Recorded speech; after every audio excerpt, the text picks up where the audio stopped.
तो अभी हमने देखा कि हार्ट जो है वो किस तरह से वर्क करते हैं, और उस पे हमने ये सारे टर्म के बारे में भी डिस्कस किया कि ऑक्सीजनेटेड ब्लड किसे कहेंगे, डीऑक्सीजनेटेड ब्लड किसे कहेंगे, लेफ़्ट एट्रियम कहाँ पे रहता है, लेफ़्ट वेंट्रिकल्स कहाँ पे होते हैं, राइट एट्रियम्स और राइट वेंट्रिकल्स, ये सारे टर्म के बारे में हमने अभी डिस्कस किया। तो ऑक्सीजनेटेड ब्लड क्या थे? Blood in which oxygen is mixed is called oxygenated blood, यानी कि जो ब्लड में ऑक्सीजन प्रेजेंट होगा, ऑक्सीजन रिच ब्लड को हम लोग क्या कहेंगे? Oxygenated blood. और डीऑक्सीजनेटेड ब्लड हम किसे कहेंगे? जिसमें आपके कार्बन डाइऑक्साइड प्रेजेंट होंगे। लेफ़्ट एट्रियम्स क्या कलेक्ट करता था? तो लेफ़्ट एट्रियम्स याद कीजिए, आपका लेफ़्ट एट्रियम्स जो है वो लंग से ऑक्सीजनेटेड ब्लड को कैरी करने का काम करते थे। और ये कहाँ सप्लाई करते थे? लेफ़्ट वेंट्रिकल्स को। लेफ़्ट वेंट्रिकल्स में जब पहुंच जाता था तो ये कहाँ सप्लाई करता है ऑक्सीजनेटेड ब्लड को? सारे बॉडी पार्ट्स में थ्रू आयोटा। उसके बाद राइट एट्रियम मैंने पढ़ा था। राइट एट्रियम हमने देखा था कि ये सबसे फर्स्ट चैम्बर होता है जहाँ पे सुपीरियर वेना कावा और इन्फीरियर वेना कावा प्रेजेंट होते हैं। तो राइट एट्रियम्स जो है वो सारे बॉडी पार्ट से डीऑक्सीजनेटेड ब्लड को कैरी करके यहाँ पे सुपीरियर वेना कावा और इन्फीरियर वेना कावा लेकर आता था राइट एट्रियम में, और राइट एट्रियम्स जो है वो पास कर देते थे राइट वेंट्रिकल को।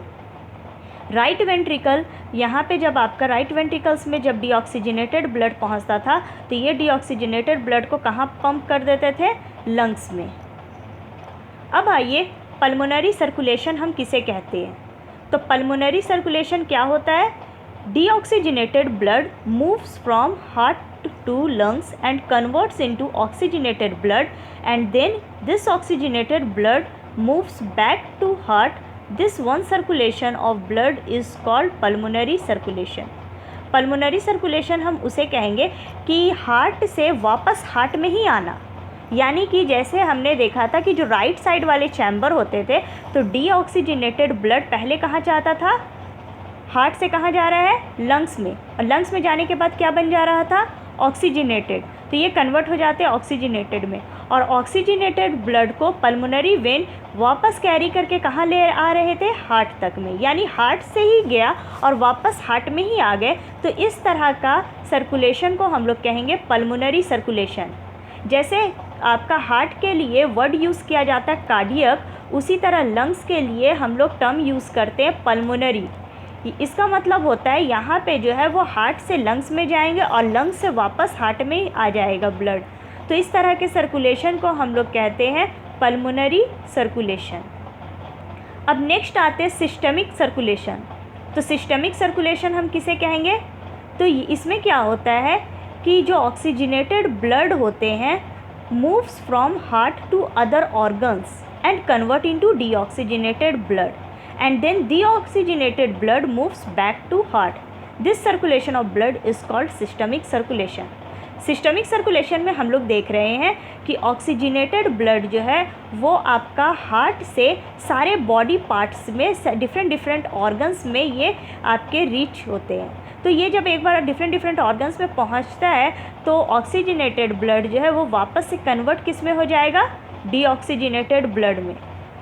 उसके बाद फिर बॉडी पार्ट से वापस ये जो है हार्ट में आ जाते हैं, वापस से डीऑक्सीजनेटेड ब्लड को सुपीरियर वेना कावा और इन्फीरियर वेना कावा लेकर आएगा। यानी एक बार हार्ट से कहाँ गया? बॉडी में, और फिर बॉडी पार्ट से वापस हार्ट में आ गए। तो इस तरह के सर्कुलेशन को हम लोग कहेंगे सिस्टमिक सर्कुलेशन। इसलिए ह्यूमन बॉडी जो होता है वो ब्लड को जो है हार्ट में कितने बार सप्लाई कर रहा है, हार्ट में कितने बार पास कर रहा है? 2 बार।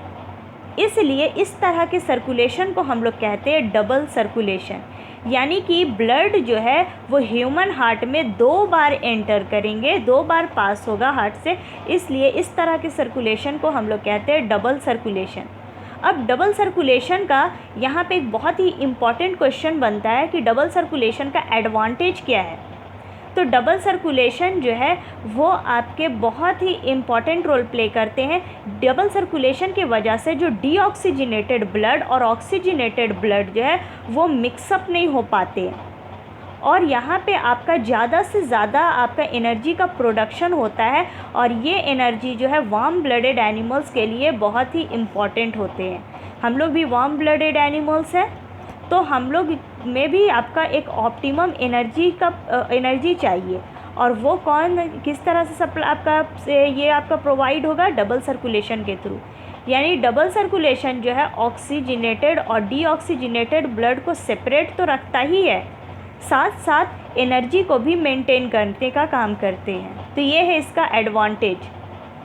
उसके बाद हमने पढ़ा ब्लड वेसल्स के बारे में। ब्लड वेसल्स कितने तरह के होते हैं? Blood vessels are of 3 types, arteries, veins and capillaries. Arteries क्या है?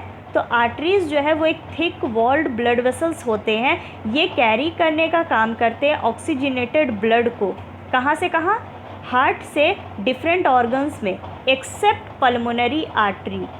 जितने भी आर्टरीज़ होते हैं वो सारे ऑक्सीजनेटेड ब्लड को ही कैरी करते हैं। लेकिन आपको उस फिगर में याद होगा, हार्ट का जो फिगर मैंने ड्रॉ करके समझाया कि जो आपके राइट वेंट्रिकल्स में पल्मोनरी आर्टरी जो थे वो डीऑक्सीजनेटेड ब्लड को लंग्स तक सप्लाई करने का काम कर रहा था।